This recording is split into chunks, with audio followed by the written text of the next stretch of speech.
What was the selection process like during this whole thing for you as artists? For the artists, Yeah, right? For the artists. Yeah, because yeah. I like the feature list that's on here personally, because there's some that I don't know about and there's some that I'm hyped about. You telling me who the executive producer was got me excited. So, me being a DJ, me being from outside, it's just like me or y'all getting in the car with your friends and saying, yo, put on such and such. Put on this person. Who people really playing in their cars and who's really getting played in the club? You understand what I'm saying? There's been lists that's been put out there that you've never heard of you've never heard their music in a club at all. One of the features on the project is Zay. Last year, Zay probably got played the most out of anybody in Connecticut in the club. I think that's one of the people we got. I think that's who I was talking about the other day, but continue. Yeah, and Zay was probably the hardest person for me to get on my tape. but Zay, you know, he probably got played the most out of any artist in Connecticut, local artist. So, like with me, it's just about who people really listen to and who people really rock with, who people really believe. Going back to your question about, you know, believe in what people say within their music and being outside. Okay. So that's what the selection process was like. It was just vetting who these people were. No, it was like from a DJ standpoint. Well, also my first project I wanted to be Hartford. So DJ Michi came out with a list this past year. Which is a very controversial list. Yeah. Now, I'm not knocking DJ Michi's list at all. He's a radio DJ. He's from Connecticut, right? And he knows Connecticut, if anything, because he's on a radio station. Mm-hmm. And I can't say I know Connecticut like that. But what I do know is I know where I'm from. I know Hartford. I know Sugar for the Nookie was probably one of the most legendary songs in Hartford, if not Connecticut. Shout out to Smooth. Shout out to Smooth. And Smooth is on the project as well. So when it comes down to it, it's just like, yo, I know who we listen to. I know who we play. So granted, I'm not knocking his list at all because he's on the radio. He's exposed to a lot more different artists.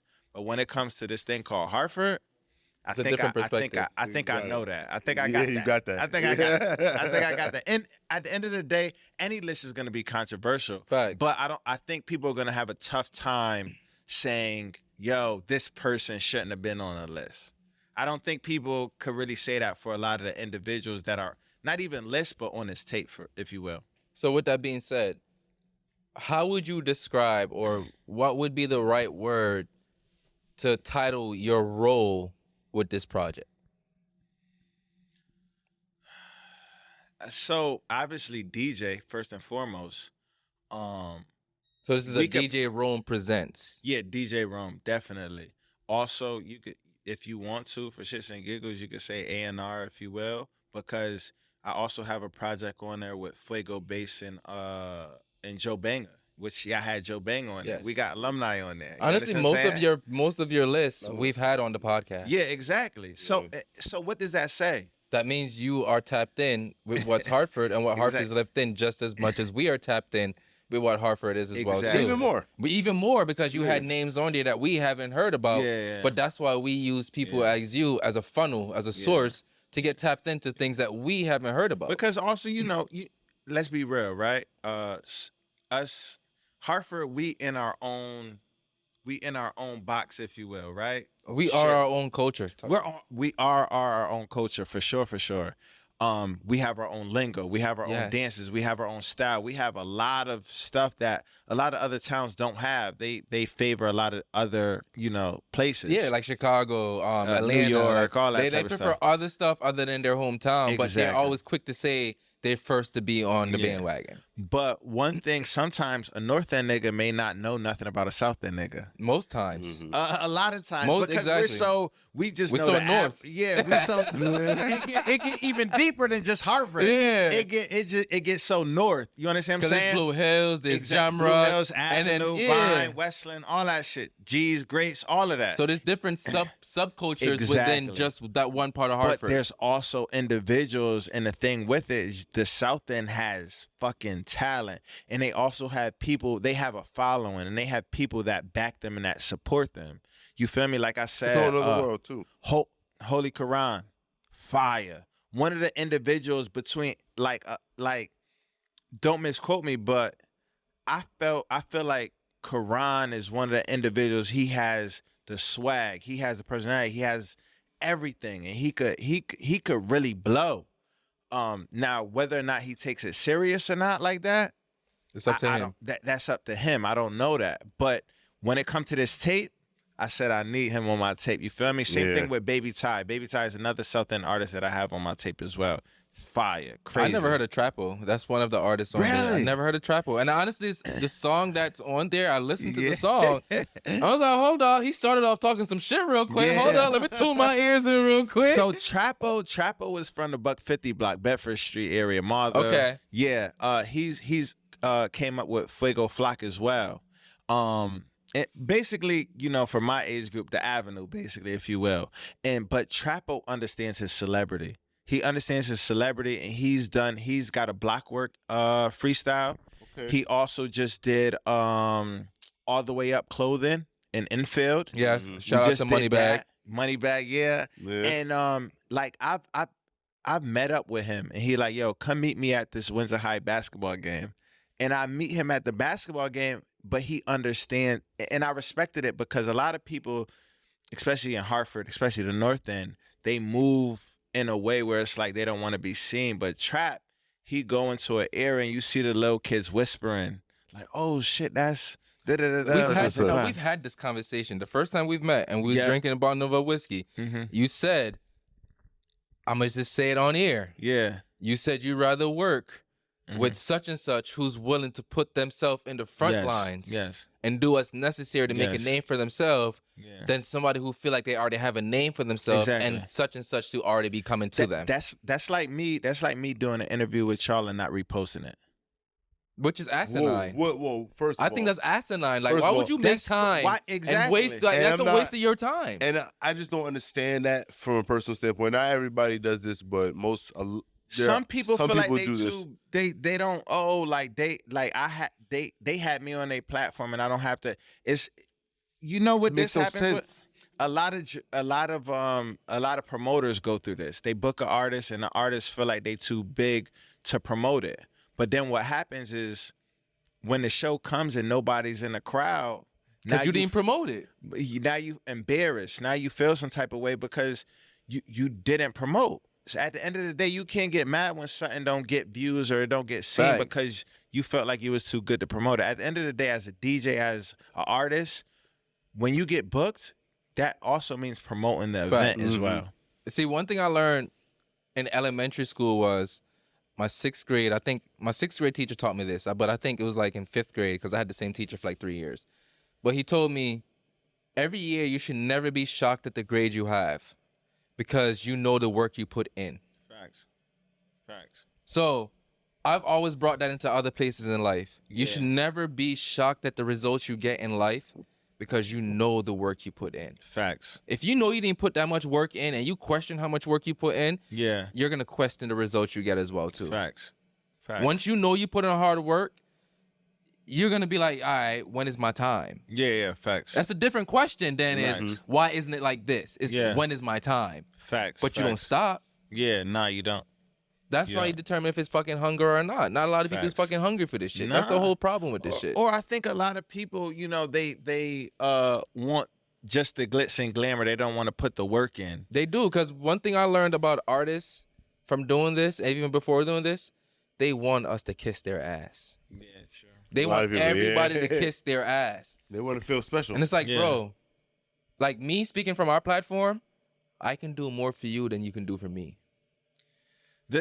And I was having this conversation with him earlier, is that like, yo, there's some platforms that I reached out to that's not even as big as y'all. You understand what I'm saying? And they kind of, I think they was gassed.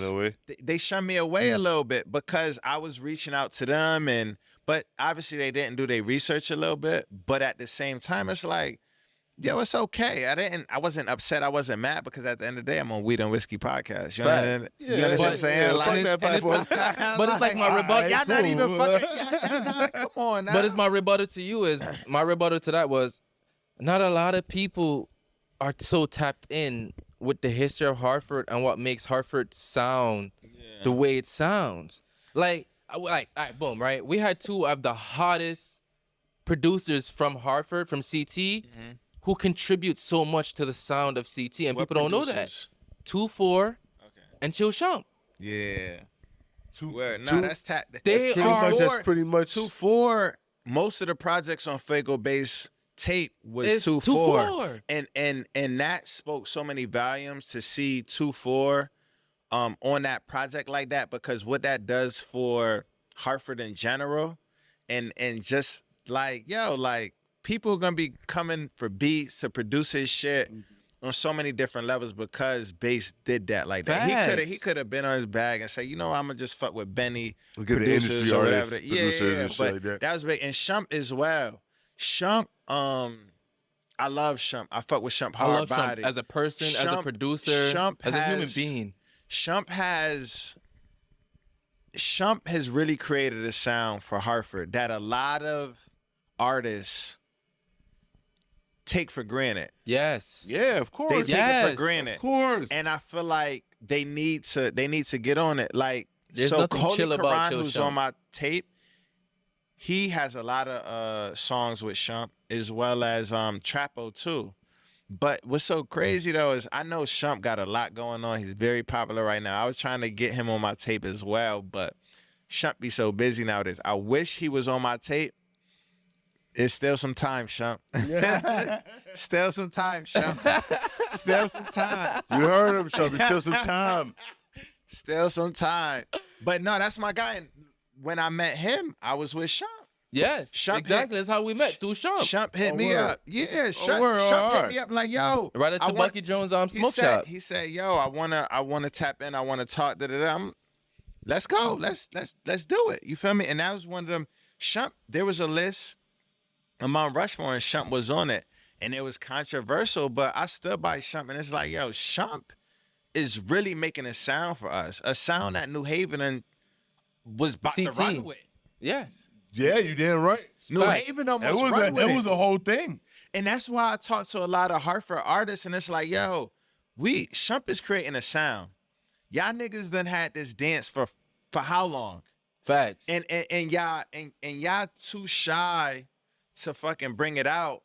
And now somebody from a whole nother town almost fucking made it with y'all shit. They were too busy arguing about who created it. Like, they were too busy arguing about who created it. Other niggas who didn't create it were able to capitalize off it. But it's funny but because... guess what? That's so Hartford. Yeah. In a sense, that's so Hartford. But it's so funny because I'm pissed off at them because growing up, you couldn't do the Avenue in the Hartford party.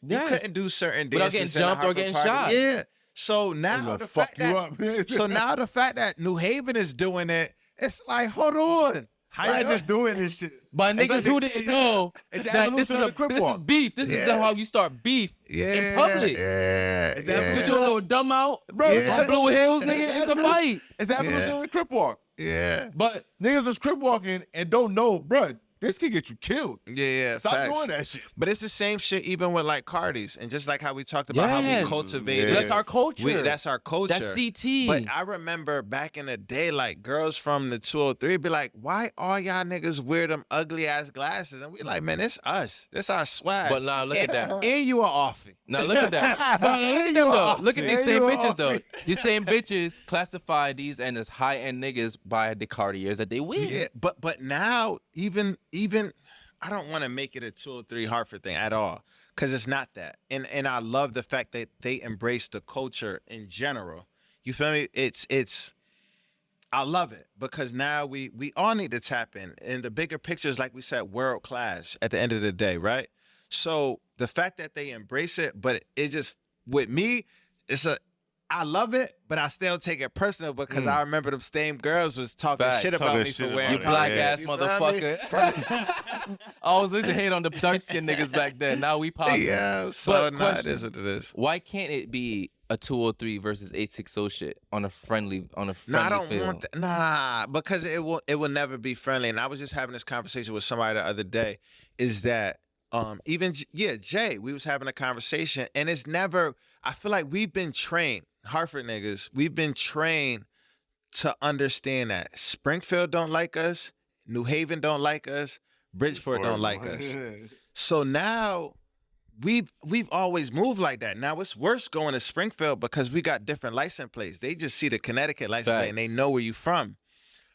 New Haven and Bridgeport is different. But what happens is people go to jail and they celly is from New Haven, they celly is from Springfield, they celly is from Bridgeport, and now they creating a relationship, they creating a bond. And I think a lot of that, the competition or the interaction that you're talking about, I feel like that honestly has to come from prison, if you will, because that's when a lot of people who don't travel, who don't get out like that, they create that bond within prison. And plenty of people then came home and be like, yo, I'm about to go see my mans in New Haven. I'm about to go see my mans in the Hill. I'm about to go see my mans in Bridgeport.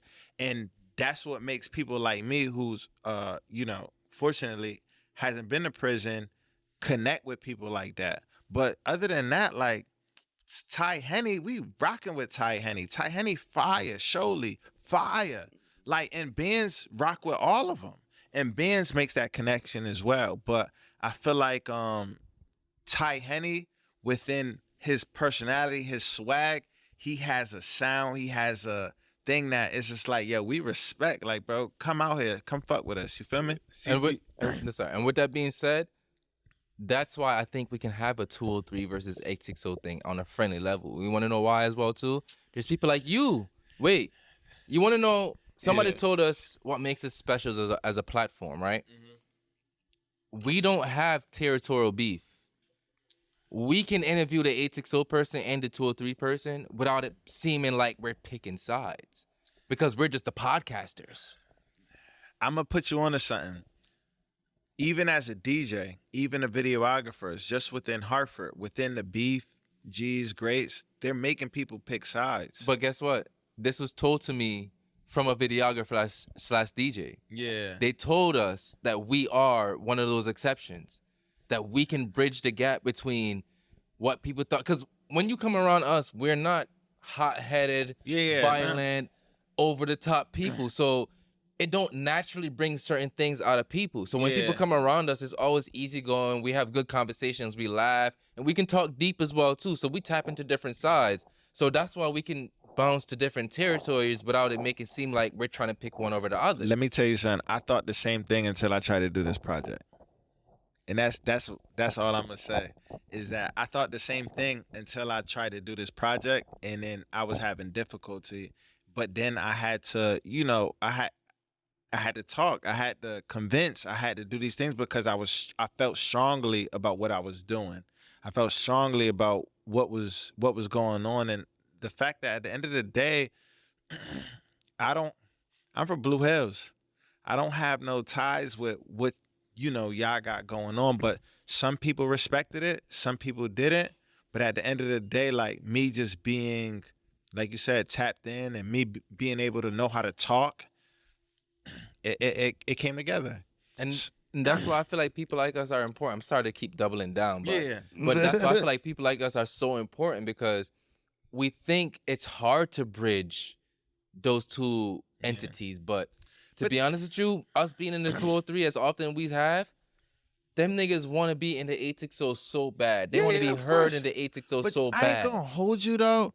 Like, we spoke a lot of good about Hartford niggas, but Hartford niggas is ignorant too. Yeah, we know. We know. But it's like niggas that's our culture.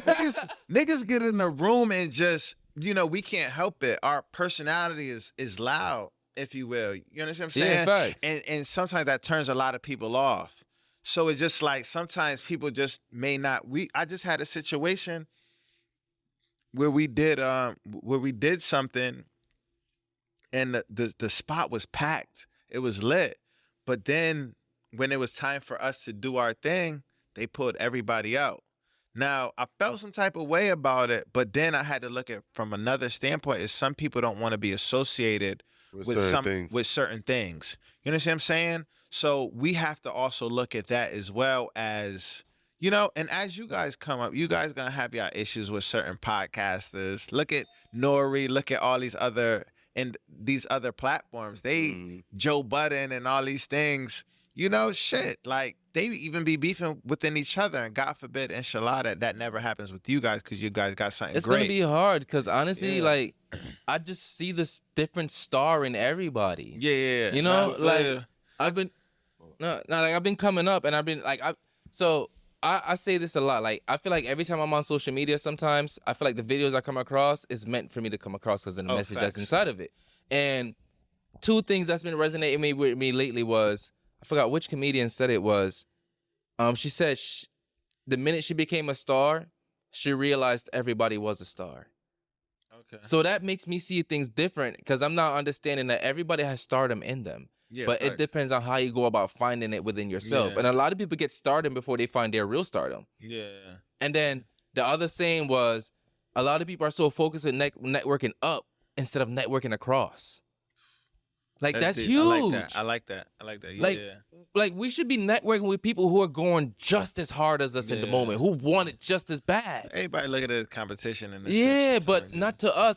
But to us, as the same, we like competition. Yeah. I like when people are doing things better because I'm watching you. Yes, I'm fucking watching every fucking platform out here. Yeah. If you're doing what I'm doing, I have my eyes on you. Yeah. I hate the phrase that I'm only in competition with myself. Nah. I hate that shit. I use other people to sharpen myself. But at the same time, when you can measure yourself to other people, but you have to understand that you are at your own pace. Facts. And you can only determine your path. Yes. So somebody could be doing this shit for 5 months, bro. Somebody could pop up right now and do a podcast right now and pop in November. Yeah. What am I supposed to do about that? I still have to continue my race. So instead, some people might look at that and be like, man, fuck this shit. Yeah. That nigga came along. I mean, but look at you. You just started DJing in quarantine. That's like me. But honestly, but this is the thing. Just like to your example, somebody may start a podcast 3 months ago and may pop, but you got to understand that the reason they did that, the reason they popped so fast is because they've been watching you.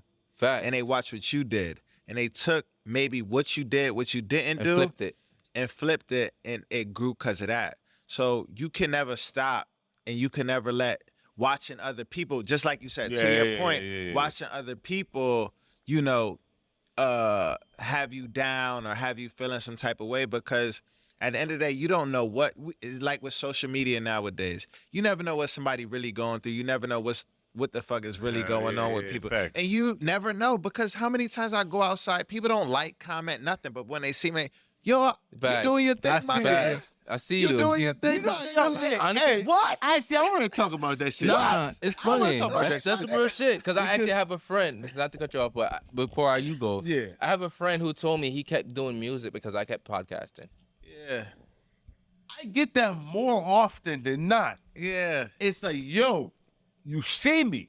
Yeah. You say, yo, I see you doing your thing. Yeah. Why you not sharing my shit then? Why don't I see you in my notifications? So hold on. But I don't take it personally. Honestly, I don't really care. No. But it's just an observation.